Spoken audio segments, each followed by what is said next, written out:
ಪ್ರೀತಿಯ ಮಿತ್ರರೇ, ಇವತ್ತು ನಾನು ಏಕರೂಪ ನಾಗರಿಕ ಸಂಹಿತೆ ಅಂದರೆ ಯೂನಿಫಾರ್ಮ್ ಸಿವಿಲ್ ಕೋಡ್ ಕುರಿತು ರಾಜ್ಯ ನೀತಿ ನಿರ್ದೇಶಕ ತತ್ವಗಳಲ್ಲಿ ಇರುವಂತಹ ಆರ್ಟಿಕಲ್ 44 ಕುರಿತು ಇವತ್ತು ವಿಶ್ಲೇಷಣೆ ನೀಡುತ್ತೇನೆ. ಏಕರೂಪ ನಾಗರಿಕ ಸಂಹಿತೆ ಎಂದರೆ ಏನು?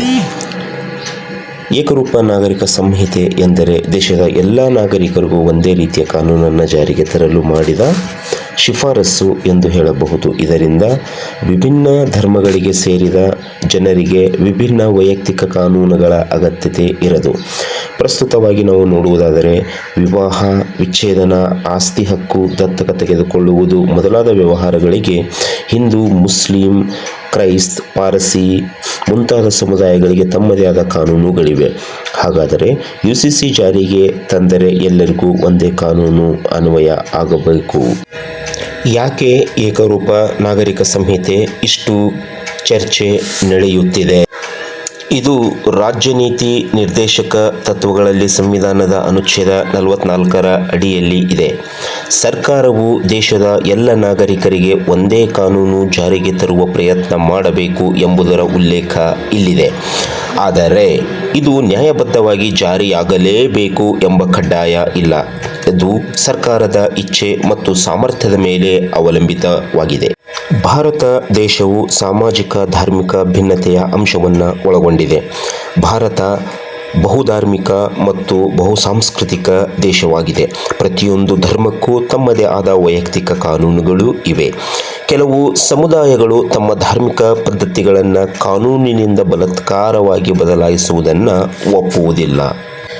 ಮುಸ್ಲಿಂ ವೈಯಕ್ತಿಕ ಕಾನೂನು ಮತ್ತು ವಿವಾದದ ಅಂಶವನ್ನು ನಾವು ನೋಡುವುದಾದರೆ, ಮುಸ್ಲಿಂ ವೈಯಕ್ತಿಕ ಕಾನೂನು ಅಂದರೆ ಶರಿಯಾ ಲಾ 1937ರ ಪ್ರಕಾರ ವಿವಾಹ, ತಲಾಖ್, ಉಪಯುಕ್ತತೆ, ಮರಣೋತ್ತರ ಆಸ್ತಿ ಹಕ್ಕುಗಳು ಇವರ ಧರ್ಮಕ್ಕೆ ತಕ್ಕಂತೆ ನಿರ್ಧರಿಸಬಹುದು. ಕೆಲವು ಮುಸ್ಲಿಂ ಸಮುದಾಯಗಳು ಯೂನಿಫಾರ್ಮ್ ಸಿವಿಲ್ ಕೋಡ್ ಜಾರಿಗೆ ವಿರೋಧ ವ್ಯಕ್ತಪಡಿಸುತ್ತವೆ. ಏಕೆಂದರೆ ಇದರಿಂದ ಅವರ ಧಾರ್ಮಿಕ ಹಕ್ಕುಗಳಿಗೆ ಧಕ್ಕೆಯಾಗಬಹುದು ಎಂದು ಭಾವಿಸುತ್ತಾರೆ. ಪಾರಂಪರಿಕ ಮತ್ತು ಸಂಸ್ಕೃತ ಪ್ರಶ್ನೆಯನ್ನು ನಾವು ನೋಡುವುದಾದರೆ, ಹಿಂದೂ ವಿವಾಹ ಕಾಯ್ದೆ, ಹಿಂದೂ ಮ್ಯಾರೇಜ್ ಆ್ಯಕ್ಟ್ ಮತ್ತು ಮುಸ್ಲಿಂ ಪರ್ಸನಲ್ ಲಾ ಜತೆಗೆ ಕ್ರೈಸ್ತ ವಿವಾಹ ಕಾಯ್ದೆ ಮತ್ತು ಪಾರ್ಸಿ ವೈಯಕ್ತಿಕ ಕಾನೂನುಗಳು ಇವೆ.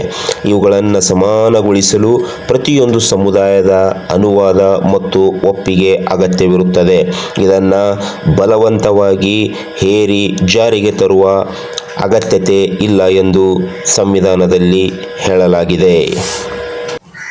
ರಾಜಕೀಯ ಮತ್ತು ಮತದಾನದ ಹಕ್ಕುಗಳ ಪ್ರಶ್ನೆ ಬಂದಾಗ, ರಾಜಕೀಯ ಪಕ್ಷಗಳು ಮತ ಬ್ಯಾಂಕ್ ರಾಜಕೀಯದ ಕಾರಣದಿಂದ ಈ ವಿಷಯದಲ್ಲಿ ನೇರವಾಗಿ ಮುಂದುವರಿಯುವುದಿಲ್ಲ. ಕೆಲವರು UCC ಅನ್ನು ಮತದಾರರ ಧ್ರುವೀಕರಣದ ಸಲುವಾಗಿ ಬಳಸುವ ಸಾಧ್ಯತೆಗಳು ಕೂಡ ಹೆಚ್ಚಾಗಿವೆ. ಸರ್ಕಾರ ನೇರವಾಗಿ ಯಾಕೆ ಜಾರಿಗೆ ತರಲಾಗುತ್ತಿಲ್ಲ? ಸರ್ವಧರ್ಮಗಳ ಸಮುದಾಯಗಳ ಒಪ್ಪಿಗೆ ಪಡೆಯುವುದು ಇಲ್ಲಿ ಕಷ್ಟವಾಗಿದೆ. ಅಂದರೆ ಭಾರತದಲ್ಲಿ ಹಿಂದೂಗಳು, ಮುಸ್ಲಿಮರು, ಕ್ರೈಸ್ತರು, ಪಾರ್ಸಿಗಳು, ಸಿಖ್ಖರು ಸೇರಿದಂತೆ ಹಲವು ಸಮುದಾಯಗಳಿದ್ದಾರೆ. ಪ್ರತಿಯೊಬ್ಬರಿಗೂ ಒಪ್ಪುವ ರೀತಿಯ ಕಾನೂನನ್ನು ರೂಪಿಸುವುದು ತುಂಬ ಗೊಂದಲಮಯವಾಗಿದೆ. ಇಲ್ಲಿ ಮುಖ್ಯವಾಗಿ ಅಧಿಕಾರ ಮತ್ತು ನ್ಯಾಯಾಲಯದ ಅಭಿಪ್ರಾಯವನ್ನು ನಾವು ನೋಡುವುದಾದರೆ, ಸುಪ್ರೀಂ ಕೋರ್ಟ್ ಹಲವಾರು ಬಾರಿ ಯೂನಿಫಾರ್ಮ್ ಸಿವಿಲ್ ಕೋಡ್ ಅಂದರೆ ಏಕರೂಪ ನಾಗರಿಕ ಸಂಹಿತೆಯ ಕುರಿತು ಅಭಿಪ್ರಾಯ ನೀಡಿದರೂ ಸರ್ಕಾರ ನೇರವಾಗಿ ಹಂತ ಹಂತವಾಗಿ ಜಾರಿಗೆ ತರಲು ಪ್ರಯತ್ನಿಸುತ್ತಿದೆ. ಆಂದೋಲನ ಮತ್ತು ವಿರೋಧ ಭೀತಿಯನ್ನು ಪ್ರಮುಖವಾಗಿ ನೋಡುವುದಾದರೆ, ಹಲವು ಧಾರ್ಮಿಕ ಸಂಘಟನೆಗಳು ಇದನ್ನು ತಮ್ಮ ಸಂಸ್ಕೃತಿಯ ವಿರುದ್ಧದ ಹೆಜ್ಜೆ ಎಂದು ಪರಿಗಣಿಸುತ್ತವೆ. ಈ ಏಕರೂಪ ನಾಗರಿಕ ಸಂಹಿತೆಯ ಮೊದಲ ಪ್ರಾಕ್ಟಿಕಲ್ ರಿಲಿಜಿಯನ್ ಅಂದರೆ ಮುಸ್ಲಿಂ ಧರ್ಮದ ಮೇಲೆ ಇದನ್ನು ಪ್ರಯೋಗಿಸಿ 2017ರಲ್ಲಿ ತ್ರಿವಳಿ ತಲಾಖ್ ರದ್ದತಿ, ಟ್ರಿಪಲ್ ತಲಾಖ್ ಬ್ಯಾನ್ ಮಾಡಿದಾಗಲೂ ಹಲವು ಮುಸ್ಲಿಂ ಸಂಘಟನೆಗಳು ವಿರೋಧವನ್ನು ವ್ಯಕ್ತಪಡಿಸಿದವು.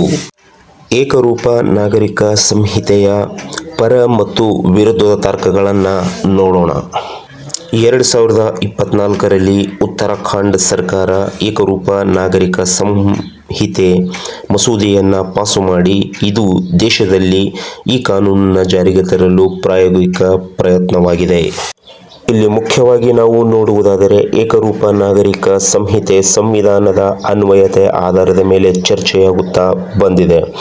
ಸಮುದಾಯದ ಭಿನ್ನತೆ, ಧಾರ್ಮಿಕ ಮುತುವರ್ಜೆ, ರಾಜಕೀಯ ಹಿತಾಸಕ್ತಿಗಳು ಇದರ ಜಾರಿಗೆಗೆ ಪ್ರಮುಖ ಅಡ್ಡಿಯಾಗಿದೆ.